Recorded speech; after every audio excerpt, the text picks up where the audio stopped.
여기에서 이제 착안을 한 거죠. 처음에 개발할 때는 36도, 7도 정도가 정상 체온으로 알려져 있는데 이것보다 약간의 이제 높은 온도를 인체에 가해주면 정상 세포는 크게 영향을 받지 않고 감염원들만 영향을 받아서 몸이 좋아지지 않을까 하는 발상에 착안을 해서 이제 만들어진 치료이고, 제가 현장에서 느꼈을 때는 가장 안타까운 부분이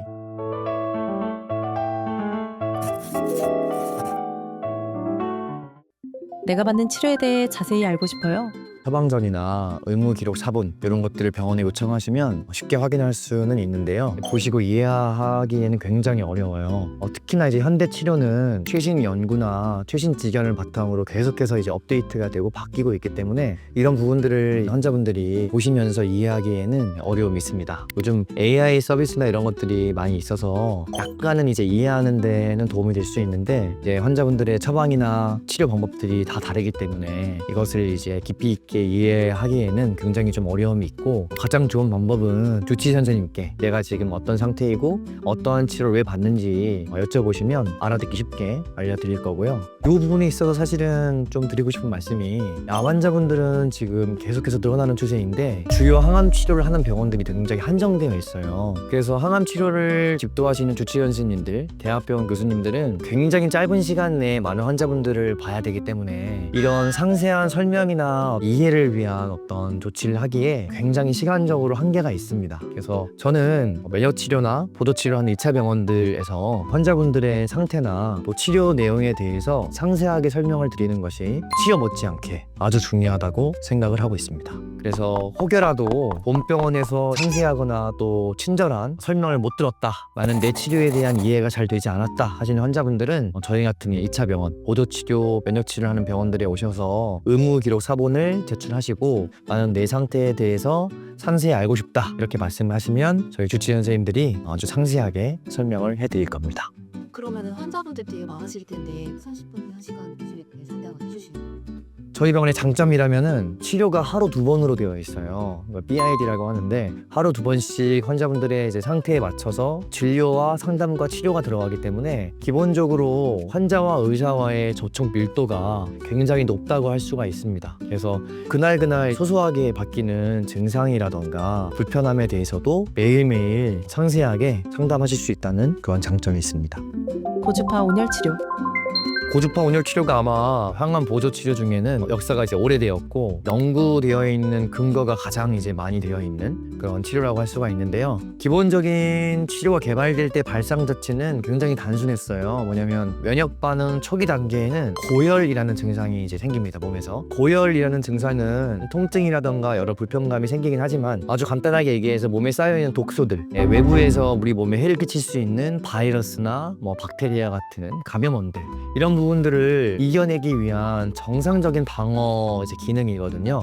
여기에서 이제 착안을 한 거죠. 처음에 개발할 때는 36도, 7도 정도가 정상 체온으로 알려져 있는데 이것보다 약간의 이제 높은 온도를 인체에 가해주면 정상 세포는 크게 영향을 받지 않고 감염원들만 영향을 받아서 몸이 좋아지지 않을까 하는 발상에 착안을 해서 이제 만들어진 치료이고, 고주파 자극을 통해서 심부열을 만들어주면 암세포만 선택적으로 억제된다는 사실이 밝혀졌습니다.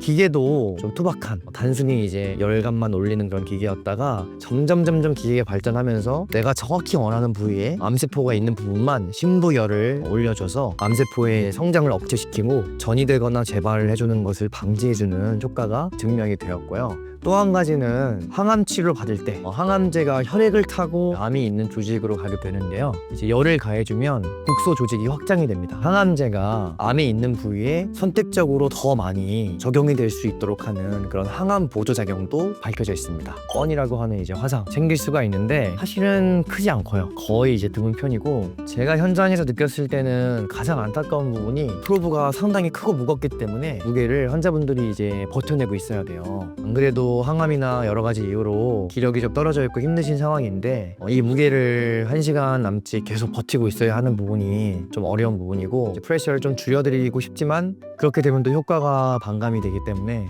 좀 난감한 부분이죠. 병원에서는 그래도 항암 보조 효과나 치료 효과가 여러모로 뛰어나기 때문에 환자분들께 좀 강력하게 힘드시더라도 요 시간만 좀 견뎌냈으면 좋겠다 이렇게 많이 설득을 하고 있는 편입니다. 치료 시간은 보통 1시간에서 1시간 반 정도 한 번 적용할 때 그 정도 시간을 받으시고요. 주에 3번 이런 식으로 적용을 하는 것이 일반적입니다.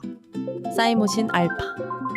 사이모신 알파는 고주파 치료와 함께 근거가 탄탄한 그런 치료 중에 하나이고, 고주파 온열 치료랑 비슷하게 부작용이 이제 거의 없어요. 사이모신 알파라는 거는 이제 인체 흉선에서 분비가 되는 면역 이제 물질을 그대로 추출한 것이기 때문에 일종의 천연물이라고 할 수가 있습니다. 화학 합성물이 아니기 때문에 인체에 가해지는 데미지가 거의 없다고 보시면 되고, 항암 이후에 면역력이라던가 면역 세포의 수라던가 또 림프 기능이라던가 이런 것들이 많이 떨어져 있는 환자분들께 면역 기능을 부스팅해주는 그런 효과가 이제 증명이 되어 있습니다. 그러면서 부작용은 또 극히 드물기 때문에 환자분들은 거의 필수적으로 받는 치료라고 할 수 있습니다. 1순위는 면역 체계가 무너지지 않도록 일종의 기초 체력을 보강해주는 치료다. 두 번째가 이제 아까 말씀드린 항암에 대한 보조 효과가 있어요. 암을 이겨내는 과정도 일종의 면역 반응이기 때문에 면역 기능을 부스팅함으로써 항암 효과를 더해주고 전이나 재발을 막아주는 그런 효과가 이제 증명이 되어 있고요.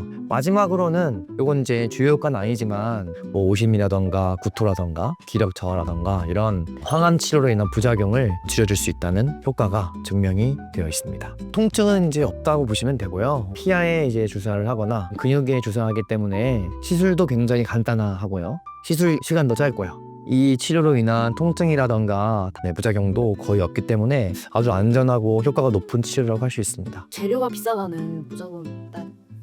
그쵸. 제가 가장 안타까운 게 고주파 치료와 사이모신 알파 두 가지가 가장 효과도 높고 부작용도 적은 좋은 치료인데, 고주파는 장비가 너무 비싸요. 안정성과 효과와 모든 것들이 고안되어 있는 장비들이 개발한 난이도가 높기 때문에 장비가 비싸고, 장비가 비싸니까 어쩔 수 없이 환자들이 부담해야 되는 시술 비용도 비쌀 수밖에 없고요. 사이모신 알파도 마찬가지입니다. 만약에 공장에서 그냥 합성을 해서 찍어낼 수 있다 이러면은 일반 주사제처럼 저렴한 값에 대량 생산할 수가 있는데, 천연물질을 추출을 해가지고 약으로 만드는 과정이기 때문에 어쩔 수 없이 생산 단가가 올라갈 수밖에 없고, 그래서 이제 환자분들이 부담해야 되는 금액도 조금 높은 편입니다. 너무 안타깝긴 한데 지금으로서는 다른 대안은 없기 때문에 이 두 가지 치료는 그래도 강력하게 권유를 드리고 있습니다. 이거는 직접 주사할 수 있다고 하더라고요.